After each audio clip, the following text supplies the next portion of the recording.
हिंदी में यूपीएससी की तैयारी से संबंधित प्रोग्राम्स को देखने के लिए सब्सक्राइब करें स्टडी IQ-IAS हिंदी।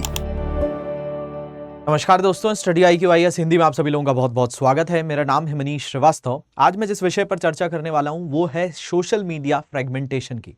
आप पूछेंगे ये क्या होता है?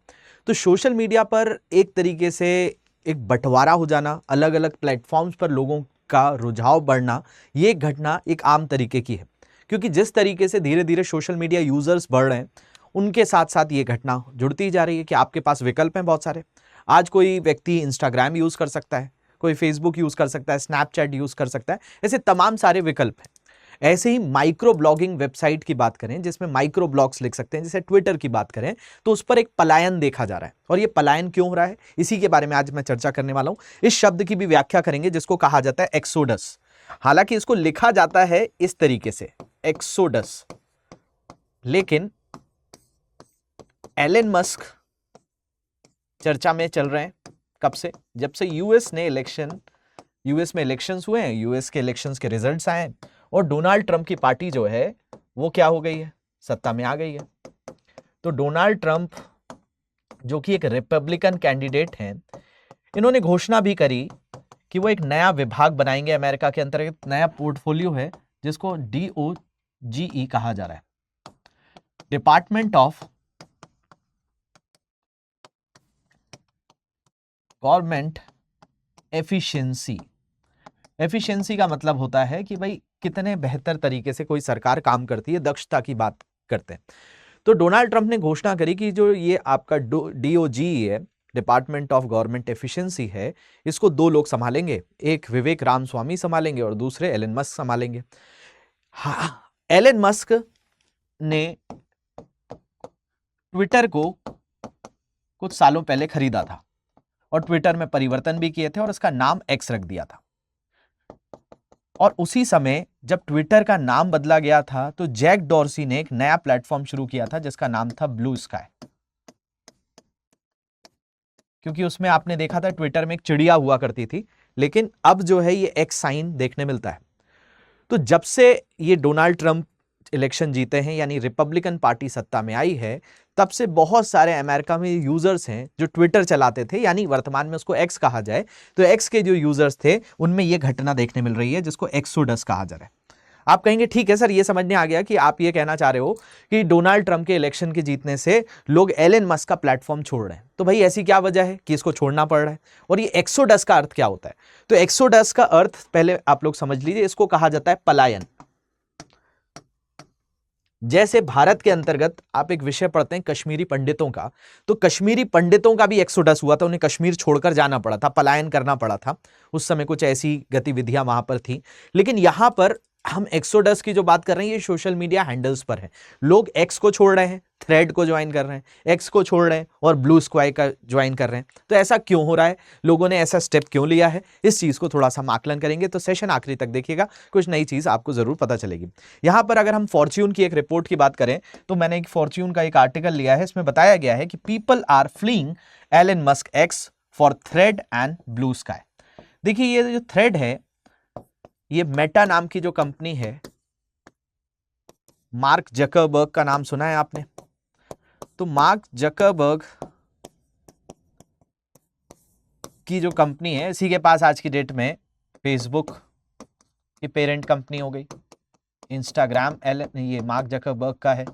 आप जो व्हाट्सएप यूज करते हैं, ये सारी चीजें, इन्हीं का एक और प्लेटफॉर्म नए रूप में आया था जिसका नाम है थ्रेड। हम इसकी बात कर रहे हैं। ये थ्रेड पर लोग शिफ्ट हो रहे हैं, या फिर दूसरा प्लेटफॉर्म है जिसका नाम है ब्लू स्काई। ब्लू स्काई में जैक डॉर्सी की भूमिका थी, इन्होंने ही ट्विटर बनाया था, बाद में ये एलन मस्क को बेच दिया गया था। इसके पीछे भी एक बड़ी जंग लड़ी गई थी। जब से एलन मस्क ने ट्विटर को खरीदा उसका नाम भी बदल दिया, एक्स रख दिया। तो welcome to the era of social media fragmentation. तो ऐसा क्यों हो रहा है कि सोशल मीडिया फ्रेगमेंटेशन देखने मिल रहा है कि लोग इन प्लेटफॉर्म एक्स को छोड़ रहे हैं, कई सालों से इसको चलाते थे, तो अब इससे क्यों पलायन हो रहा है? इस विषय को आज थोड़ा सा गहराई से समझने वाले हैं। बड़ा इंपॉर्टेंट है, ये आपका जीएस पेपर 3 से भी जुड़ा रहेगा और जीएस पेपर 2 से भी हम समझेंगे। इंटरनेशनल रिलेशन से भी इस चीज को थोड़ा सा हम टच करते हुए बात करेंगे। बाकी आपके लिए कम्युनिकेशंस के लिए ये सोशल मीडिया हैंडल्स आपके टॉपिक्स में हैं, तो दोनों ही विषयों को अच्छे से गहराई में समझेंगे। आखिरी तक सेशन जरूर देखेगा। आगे बढ़ने से पहले आप लोगों के लिए इंफॉर्मेशन है कि जो स्टूडेंट्स ऐसे हैं जिनको 2025 में यूपीएससी की तैयारी करनी है और अभी कुछ भी बेसिक तौर पर आपका कंप्लीट नहीं है, तो हमारा ये खास बैच 16 नवंबर से स्टार्ट हो रहा है। इस बैच के साथ जुड़ने पर आपको खास चीज़ें जो हैं, इसके अंदर आपकी फाउंडेशन से बेसिक तौर पर तैयारी कराई जाएगी, जो कि प्रीलिम्स एंड मेंस ओरिएंटेड दोनों होगी। साथ साथ इस बैच के थ्रू आप आगे चलकर इंटरव्यू और मेंस गाइडेंस प्रोग्राम जो हमारा होता है मेंस रेसिडेंशियल प्रोग्राम, उसके तहत आपको दिल्ली आकर तैयारी करने का भी मौका मिलेगा। अभी इसकी फीस मिनिमम स्तर पर है 17,999।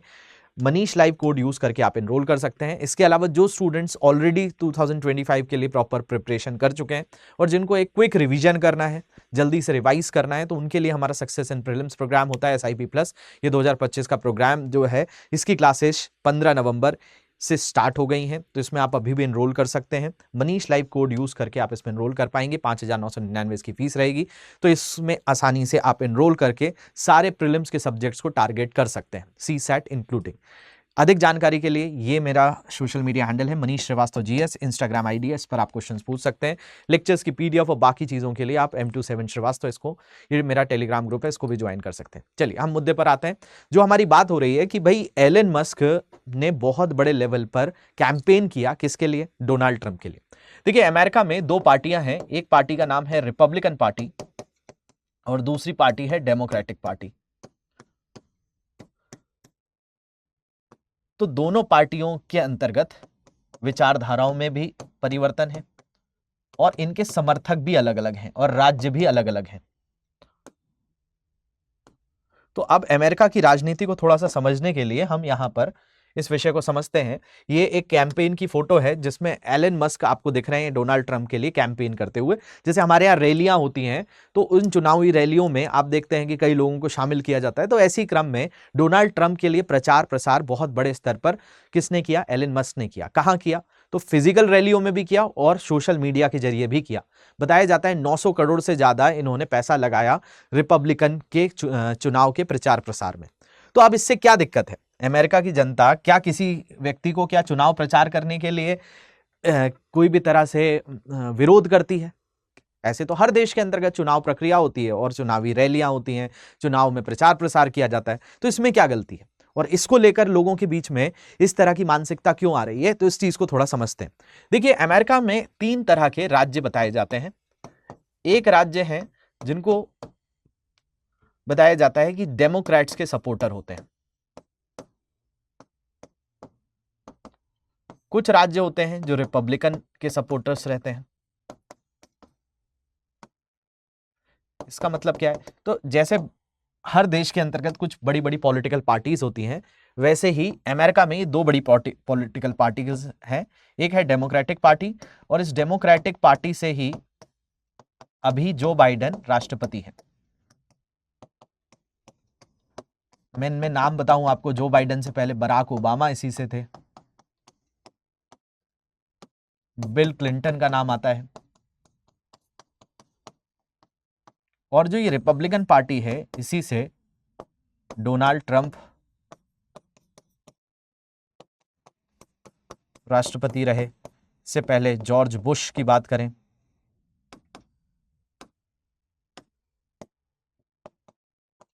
जॉर्ज W बुश रहे, सीनियर जॉर्ज बुश रहे, ये सारे रिपब्लिकन लीडर्स के तौर पे जाने जाते हैं।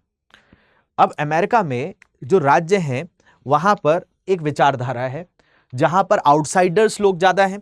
वो इस बार जो चुनाव हुए, इनमें जैसे कैलिफोर्निया जैसे स्टेट्स की बात करें, उन कैलिफोर्निया जैसे स्टेट्स में, हवाई जैसे स्टेट्स जहां पर बहुत बड़ी जनसंख्या बाहर के राज्यों की है, बाहर के लोग रहते हैं, इंडियंस रहते हैं, अफ्रीकन्स रहते हैं, चाइनीज रहते हैं, वहां पर डेमोक्रेट्स को खुलकर सपोर्ट किया गया।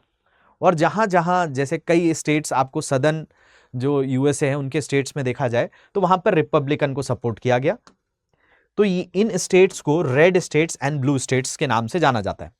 लेकिन कुछ स्टेट्स होते हैं जिनको पर्पल स्टेट्स कहा जाता है, और ये पर्पल स्टेट्स ही चुनाव जिताने में मदद करते हैं। तो इनका झुकाव इस बार किसकी तरफ हुआ? इस बार रिपब्लिकन की तरफ हुआ।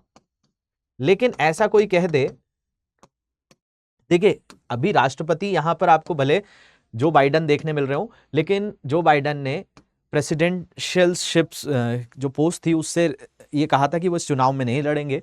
तो जो उपराष्ट्रपति कमला हैरिस थी उनको प्रतिनिधित्व बनाया गया था। तो कमला हैरिस और डोनाल्ड ट्रंप के बीच में ये जंग थी।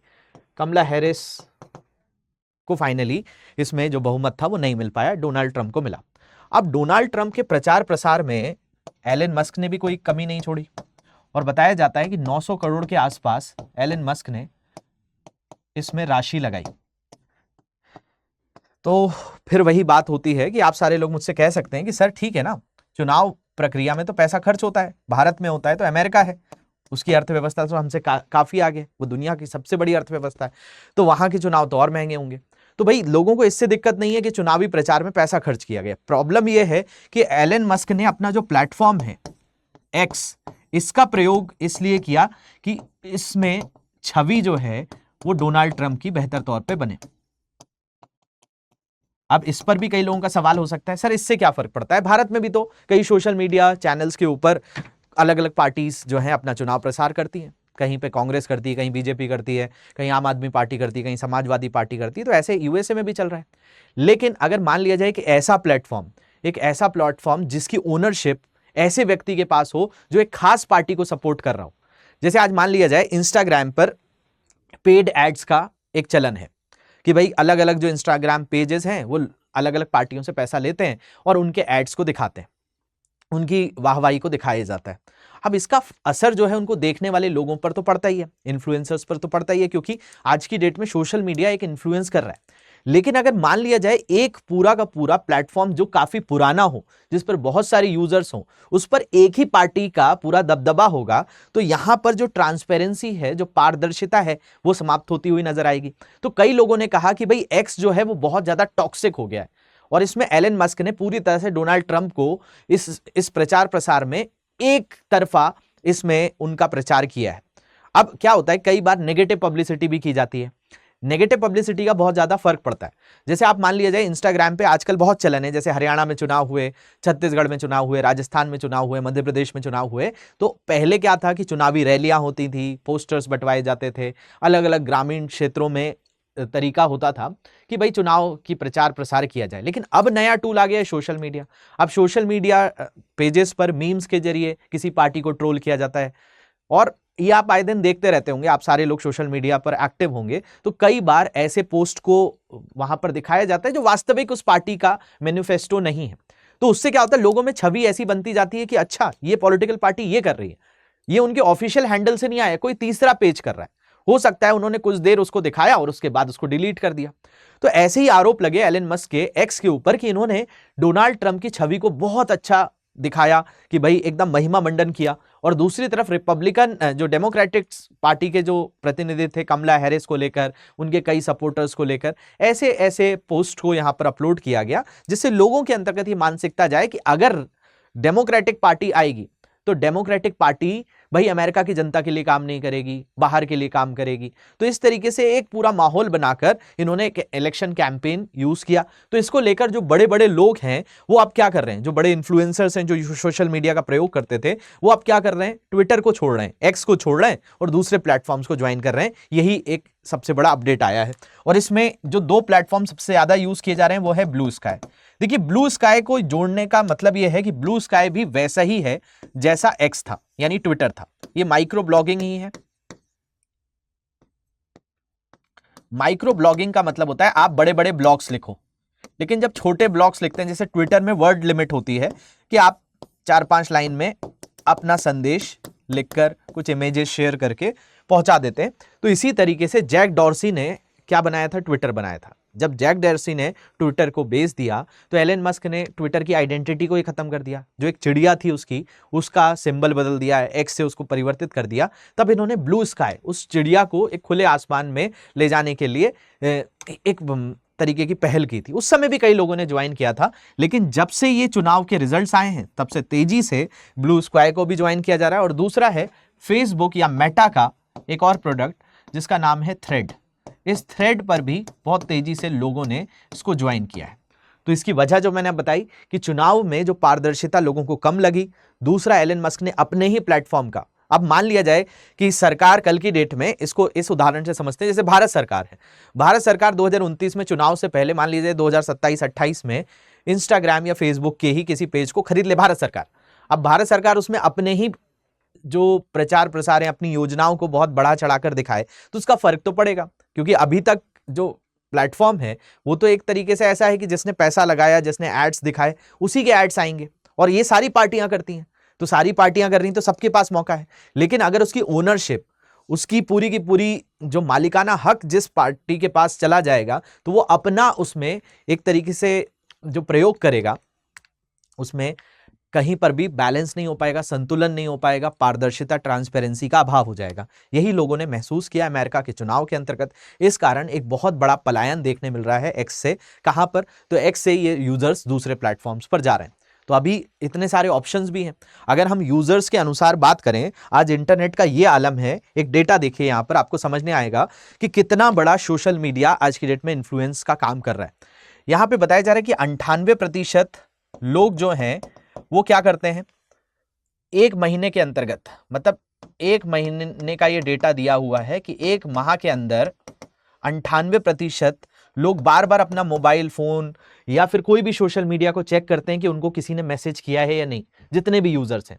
इसके अलावा 83% लोग ऐसे हैं जो कि भाई अलग अलग सोशल मीडिया हैंडल्स का यूज कर रहे हैं।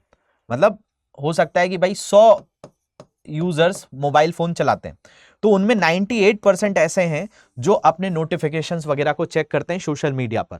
दूसरा, उनमें से 83 लोग ऐसे कहे जा रहे हैं जो हो सकता है कि भाई एक से ज्यादा प्लेटफॉर्म चलाते हैं, कि भाई वो फेसबुक भी चला रहे हैं, वो ट्विटर भी चला रहे हैं, वो ब्लू स्काई भी चला रहे हैं, थ्रेड भी चला रहे हैं, ऐसे यूजर्स भी हैं। ऑन एन एवरेज एक व्यक्ति का जो एक समय है जो इंटरनेट के सोशल मीडिया को चलाने में बीत रहा है, यह है 2 घंटे 16 मिनट। अब इसमें देखिए युवा भी शामिल हो जाते हैं, इसके अंतर्गत जो महिलाएं हैं वो भी शामिल हैं, इसमें जो वृद्ध लोग हैं वो भी शामिल हैं, जो ऑफिस जाते हुए लोग वो भी शामिल हैं, जो स्कूल जाते हुए बच्चे हैं वो भी शामिल हैं, जो कॉलेजेस में हैं वो भी शामिल हैं। तो ऑन एन एवरेज बताया जा रहा है कि लोगों का जो स्क्रीन टाइम है सोशल मीडिया का, वो 2 घंटे 16 मिनट है। मतलब अगर वो 8 घंटे सोते हैं, अपने बाकी काम करते हैं, तो वो लगभग 2 से ढाई घंटे कहां बिताते हैं? सोशल मीडिया प्लेटफॉर्म्स पर बिताते हैं। इसके अलावा यह भी है कि average number of social media accounts पर इंटरनेट यूजर 8.9 है। मतलब एक व्यक्ति जो सोशल मीडिया के अलग अलग प्रयोग करता है, उसका एवरेज है 8.9। मतलब उसके मोबाइल फोन में लगभग 9 ऐप्स ऐसी हैं जो अलग अलग सोशल मीडिया की हैं और उसके द्वारा वो प्रयोग की जाती हैं। इसके अलावा 24% of internet users are social media for work purpose.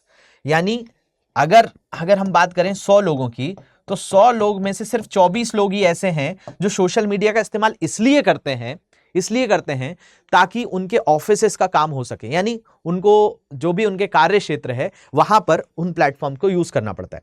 मतलब ऑफिशियल पर्पस में सिर्फ 24% है। मतलब 76% जो लोग इन सोशल मीडिया हैंडल्स का यूज कर रहे हैं, उनका पर्पस क्या होगा?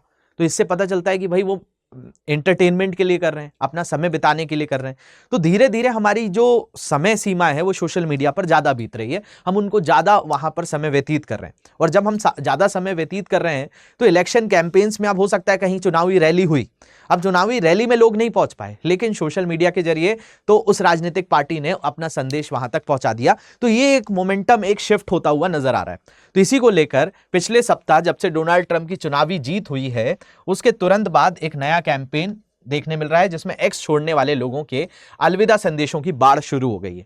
अपने फैसले को समझाते हुए पलायन में शामिल कई लोगों ने एक ही बात का हवाला दिया कि सोशल मीडिया सेवा के मालिक एलन मस्क ने अभियान के दौरान रिपब्लिकन उम्मीदवार को भारी समर्थन दिया और उनकी साइट पर बढ़ती गंदगी, यानी यहां पर लोगों ने कहा कि भाई ठीक है, प्लेटफॉर्म्स का यूज इसलिए होना चाहिए कि लोग अपने संदेशों को पहुंचा पाए, ना कि वो एक तरीके से पूरी तरह से चुनावी रैली का एक मैदान बन जाए जिसमें एक ही पार्टी का महिमा मंडन होता रहे। यहां मैं कुछ उदाहरण दे रहा हूं जो इस पेपर में दिए हैं। जैसे जॉर्डी एवग्रीन है। ये जॉर्डी एवग्रीन एक ऐसे व्यक्ति हैं जो यहां पर पॉडकास्ट करते हैं। 50,000 से ज्यादा इनके फॉलोवर्स थे एक्स पर। इन्होंने इसको छोड़ दिया और इसकी घोषणा थ्रेड पर जाकर करी।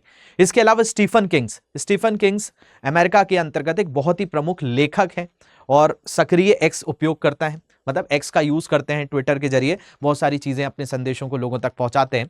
इन्होंने भी थ्रेड में शामिल हो गए हैं और अपने 7 मिलियन एक्स अनुयायी, यानी इनके पास लगभग 70 लाख लोग जो हैं इनको फॉलो करते थे, और तब भी इन्होंने ट्विटर को छोड़ दिया कि वो छोड़ रहे हैं और रहने की कोशिश की, लेकिन माहौल बहुत जहरीला हो गया है, टॉक्सिक हो गया है, जिसकी वजह से स्टीफन किंग ने कहा कि मुझे ये प्लेटफॉर्म छोड़ना पड़ रहा है। इसके अलावा निकोल वॉलरस, ये एक यहां पर एक मीडिया हाउस है जिसका नाम है MSNBC।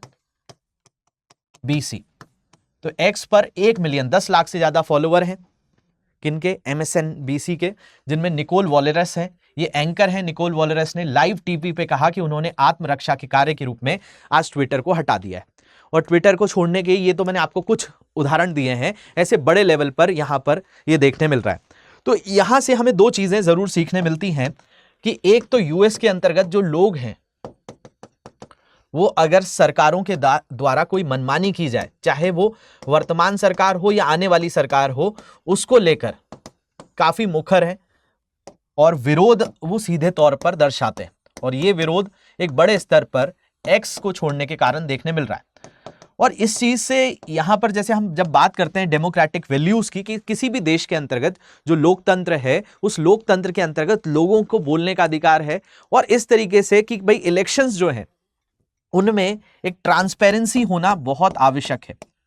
और इसकी जिम्मेदारी केवल सरकारों तक सीमित नहीं रह जाती, इसमें लोगों की भी भागीदारी, जन भागीदारी का एक बहुत बड़ा रोल है, जो हमको इस यूएस इलेक्शंस के बाद इस तरह की गतिविधि होते हुए नजर आता है कि जब सीधे तौर पर जहां पर डेटा ब्रीच का इस्तेमाल किया जा रहा है, डेटा का इस्तेमाल किया जा रहा है, तो उसका विरोध लोगों ने इस तरीके से किया है। और इसका असर जो है वहां की राजनीति के साथ साथ वहां की पॉलिटिशियंस को भी कहीं ना कहीं ये डर सताता है कि भाई लोगों के अंतर्गत इस तरह के संदेश जा रहे हैं। हालांकि अब देखा जाएगा, क्योंकि डोनाल्ड ट्रंप ने एक बात और कही थी कि भाई वो तीसरा चुनाव भी लड़ने के लिए तैयार है, क्योंकि अमेरिका के अंतर्गत 73 साल पहले संविधान में संशोधन करके कोई भी राष्ट्रपति 2 बार से अधिक नहीं बन सकता, इस तरह का प्रावधान किया गया है। तो अब देखते हैं कि सोशल मीडिया का यूजेस किस तरीके से किया जाए, क्या वो लोगों के एंटरटेनमेंट तक सीमित रहे या उसको भी पॉलिटिसाइज कर दिया जाए, इस पर सवाल खड़े उठते हैं। हालांकि अमेरिकी जनता ने इसका मुंह तोड़ जवाब दिया है। आपकी इस पर क्या राय है, मुझे कॉमेंट में एक बार जरूर बताइएगा। बाकी जो स्टूडेंट्स हमारे साथ पेड बैचेस में जुड़ना चाहते हैं, उनके लिए 16 नवंबर से हमारे बैचेस फास्ट ट्रैक में स्टार्ट होने वाले हैं, जो कि 2025 के लिए बड़ा क्रूशियल बैच है, जिसमें आपका पूरा कोर्स इसमें कंप्लीट हो पाएगा। बाकी एसआईपी बैचेस की क्लासेस 15 नवंबर से शुरू हो गई, इसमें भी आप एनरोल कर पाएंगे। मनीष लाइव कोड यूज करना ना भूलें। अधिक जानकारी के लिए ये मेरा इंस्टाग्राम आईडी है मनीष श्रीवास्तव जीएस, इस पर जुड़ सकते हैं। बाकी ये मेरा ट्विटर हैंड, ये इंस्टाग्राम टेलीग्राम ग्रुप है, इस टेलीग्राम ग्रुप पर भी आप क्वेश्चंस को पूछ सकते हैं, और लेक्चर की जो पीडीएफ हो आपको इस पे इजीली अवेलेबल होगी। आशा करता हूं ये सेशन आपको कुछ समझने आया होगा। अगर ये सेशन आपको बेहतर लगा है तो मुझे कमेंट में जरूर बताइएगा। मिलता हूं मैं आपसे अगले सत्र में, तब तक के लिए ध्यान रखिए। Thank you very much for watching this. Have a great day. Hindi में यूपीएससी की तैयारी से संबंधित प्रोग्राम्स को देखने के लिए सब्सक्राइब करें स्टडी IQ IAS हिंदी।